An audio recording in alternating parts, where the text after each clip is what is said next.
She still places 2 cups on the counter every morning. Not because she forgets. Her hands simply learned a habit during 41 years that her heart has not yet accepted must change. Many people have come to me carrying mornings like that. A cup no one touches. A side of the bed left undisturbed. A pillow they cannot bring themselves to move. They sit before me and say, "I do not know how to keep living the life we built together now that I am the only one left." I have listened to men who spent 4 decades beside the same woman and no longer know who to tell about their day. I have heard women who shared every decision for a lifetime and now feel that choosing anything alone is a betrayal. Most of them carry the same fear, that continuing to live means erasing the person who died. But there is a question few are willing to ask. Is grief truly holding you still? Or is there something quieter beneath it? Sometimes what appears to be loyalty has slowly become guilt. And guilt is not love. Love gives meaning. Guilt locks a person inside one room of their own life. Before we continue, check that you are already subscribed to the channel. And tell me in the comments, what country are you watching from today? I enjoy seeing how many different people gather here to share these reflections. But there was something almost none of them could admit. One woman told me she was afraid to laugh.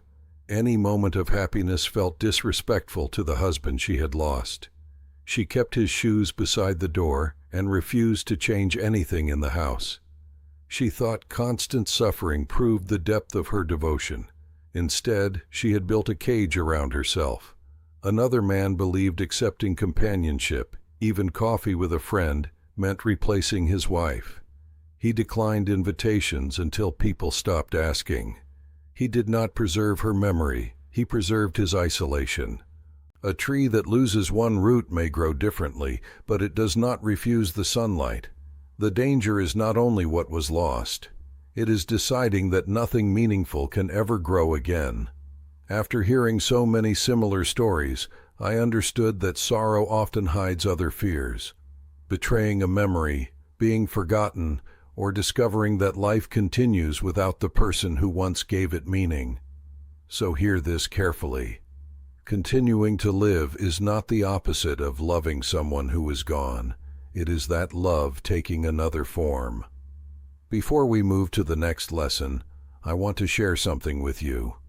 Many of the reflections I have preserved about aging, inner peace, silence, and the lessons forgotten by modern life were gathered into a book called The Last Teachings.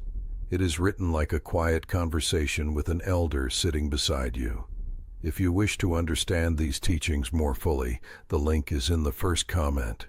Recognizing this truth is only the beginning. The harder lesson is learning to live by it without punishing yourself whenever life gives you another reason to smile.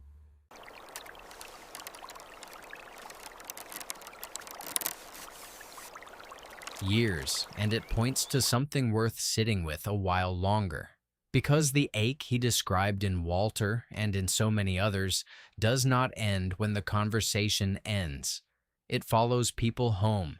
It follows them into the kitchen, into the garage, into the quiet hour before bed when the television has been turned off and there is nothing left to distract from the question underneath. For most of adult life, work does something people rarely notice until it is gone.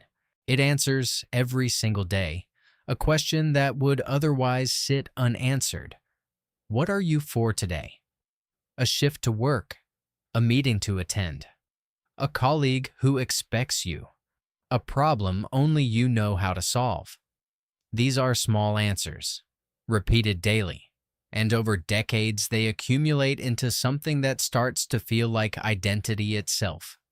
Nobody hands you a document at 25 explaining that this is happening. It happens the way sediment settles at the bottom of a river, slowly, invisibly, until one day it is simply the ground you stand on. Then one day, the answers stop coming. The alarm still rings or it doesn't, and there is no shift, no meeting, no colleague waiting. The visible part of this is easy enough to describe because so many people live it in almost identical ways. A person wakes up later than they used to, or far too early, unable to sleep in a bed that no longer has anywhere to rush toward. They find themselves reorganizing a garage that was already organized, moving the same boxes from one shelf to another, simply to feel that something has been accomplished. They call a friend at 11 in the morning on a Tuesday, and the friend is busy because the friend still has somewhere to be. Days blur together in a way that months used to. The calendar on the kitchen wall, once crowded with meetings and appointments, now sits nearly blank, and the blankness itself becomes a kind of noise. Some try to fix this visible emptiness with motion. They travel, hoping distance will manufacture the sense of purpose that used to arrive on its own. They take up hobbies with unusual intensity for a few weeks, then abandon them just as quickly, because the hobby was never the real hunger. They redecorate rooms that did not need redecorating. None of this is foolish. It is simply misdirected, because the emptiness these people are trying to outrun was never really about having nothing to do. It was about no longer having a clear answer to who they are. But underneath that visible drift is something quieter and far harder to say out loud. It is not simply boredom. It is closer to a kind of grief, the sense that something has been buried, and the strange guilt of not being sure what, exactly, is being mourned. There is a fear that surfaces in the smallest moments. If my work no longer defines me, who does that leave? For some, it is shame, because admitting the loss feels like admitting the job had been holding them up more than they like to believe, and admitting that feels somehow like admitting weakness. For others, it is a bruised sense of being unnecessary, as though the world simply closed the door behind them and moved on without checking whether they were still standing in the room. A woman once told me that the worst part of her first year of retirement was not the silence of her house. It was answering the question, "So what do you do now?" at a dinner party, and hearing her own voice grow smaller as she searched for an answer that would not disappoint the person asking. This is the belief that keeps so many people locked in place, quietly, without ever naming it. The idea that worth and usefulness are the same thing, and that once usefulness ends, worth must end with it. It is a belief that formed slowly over decades of mornings where being useful was rewarded, praised, depended upon. Nobody sat a person down and taught them this equation directly. It was absorbed year after year, meeting after meeting, performance review after performance review, until it became indistinguishable from truth. It hid inside compliments that seemed harmless at the time. "I don't know what we'd do without you. You're the one who holds this place together." Words meant kindly, but words that quietly taught a person to locate their value inside a building they did not own and a role they would not keep forever. And once that belief takes root, it shapes everything that follows. A person stops applying for the volunteer position because, what would I really contribute now? They decline an invitation to teach a grandchild something because surely someone younger already knows it better. They sit through family dinners answering "not much" when asked what they've been doing, because admitting the truth that most days feel like waiting seems too painful to say at a table full of people who are still busy living forward. The belief does not announce itself loudly. It simply narrows a person's world, one small decline at a time, until the world that remains is barely large enough to stand in. Here is a truth that tends to arrive slowly, and only after the old belief has worn itself thin. Usefulness was never the whole of anyone's worth. It was simply the most visible proof of it, the easiest one to point to. A paycheck, a title, a name on a door. These are evidence, not the thing itself.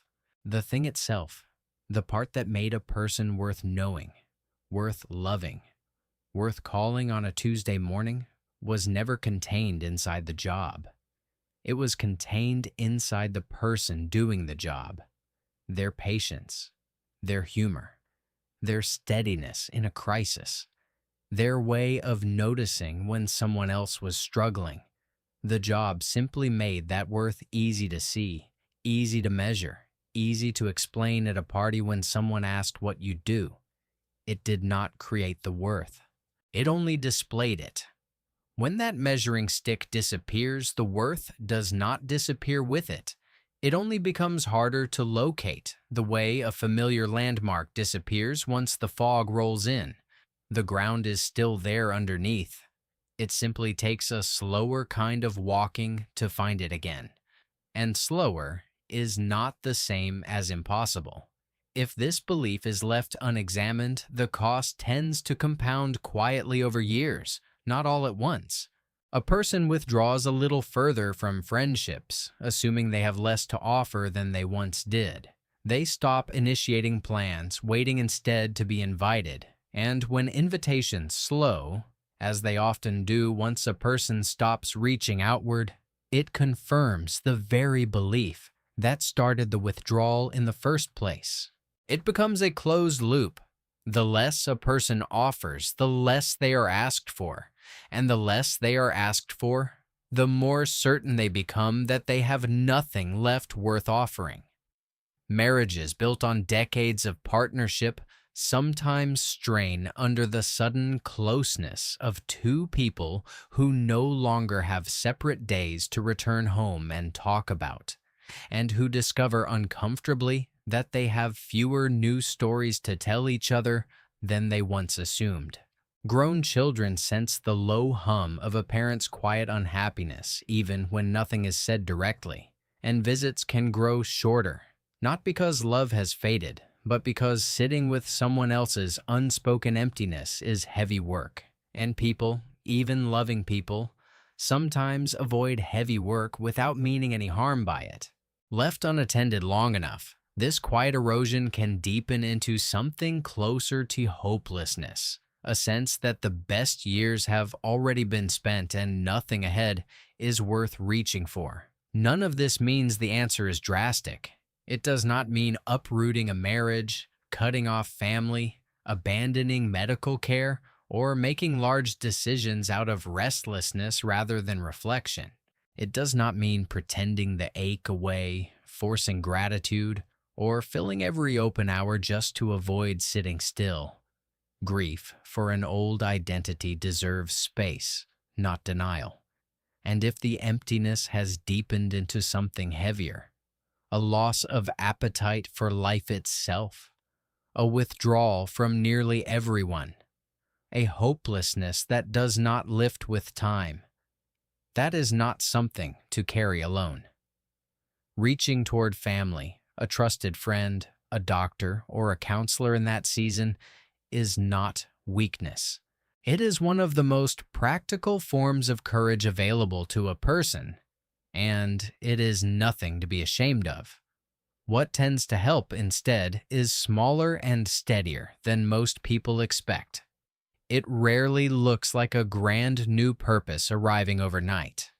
More often, it looks like a person agreeing, almost reluctantly, to walk a neighbor's dog twice a week, and finding, 3 months later, that the walk has become the best part of the day. It looks like calling an old colleague not to discuss work, but simply to ask how they've been. It looks like signing up to read to children at a local library, uncertain whether anyone will show up, and discovering that 6 children did.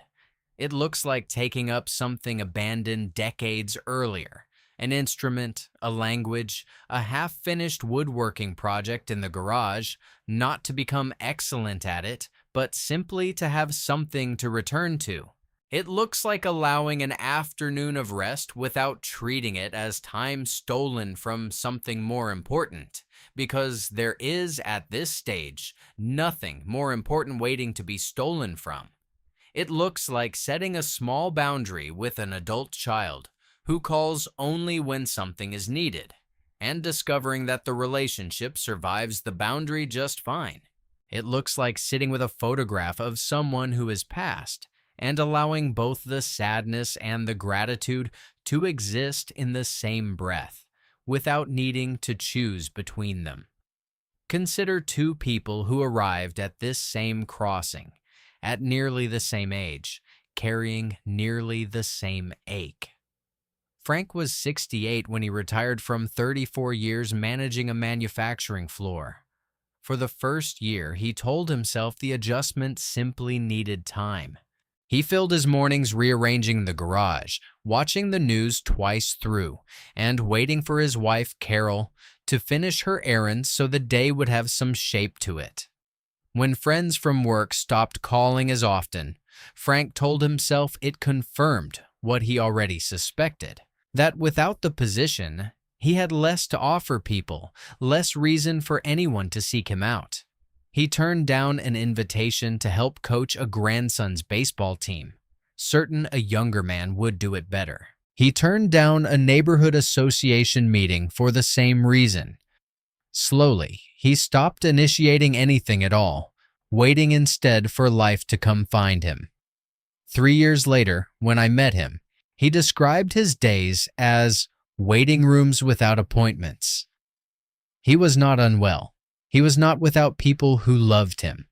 But he had built his days entirely around absence and the belief that his usefulness had expired along with his job title had hardened into something close to permanent. When I asked him what he missed most, he did not say the paycheck or the office. He said, quietly, being asked. Dolores, on the other hand, retired at 65 after 30 years teaching second grade, and the first 6 months were, by her own account, some of the hardest of her life.